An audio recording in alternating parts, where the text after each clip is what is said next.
Майдын биринчи аптасындагы парламенттик отурумда депутаттар мамлекеттеги өзгөчө кырдаалдар маселесин кабыргасынан коюшкан болчу. Министрлер кабинетинин соңку отурумунда өзгөчө кырдаалдар министри Кубатбек Боронов өзү күнөөлүүлөрдү жазылаш керек деп билдирген. Кооптуу участоктарда жашап жаткан жарандарды көчүрүү иши мамлекеттик жергиликтүү бийликтин өкүлдөрүнө жүктөлгөн.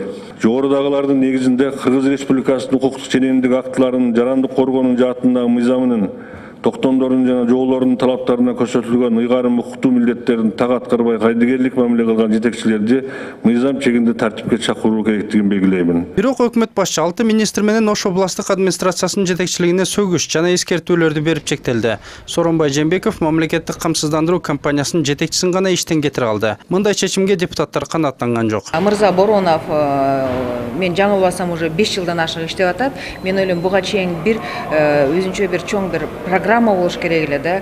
Алар бүгүн өзүнүн алсыздыгын көрсөтүп атат да өкмөтчү.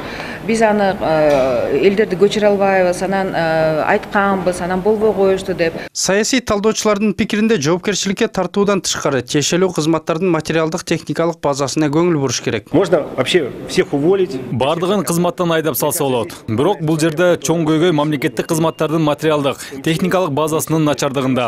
Өзгөчө кырдаалдар министрлиги стратегиялык маанилүү орган. Анткени биз табигый кырсыктардын өлкөсүндө жашап жатабыз. Мындан улам маселе биринчи кезекте бул министрликти техникалык жагдан жабдуулаш керек. Аткаруу бийлиги 25 жылдан бери курулуш тармагын өнүктүрүү стратегиясын иштеп чыккан эмес. Ал эми өзгөндөгү соңку жер көчкү 24 адамдын өмүрүн алгандан кийин кооптуу тилкелерде жашагандарды мажбурлап көчүрүү керектиги айтыла баштады. Аман Бакиров, Асхат Ибраимов, НТС.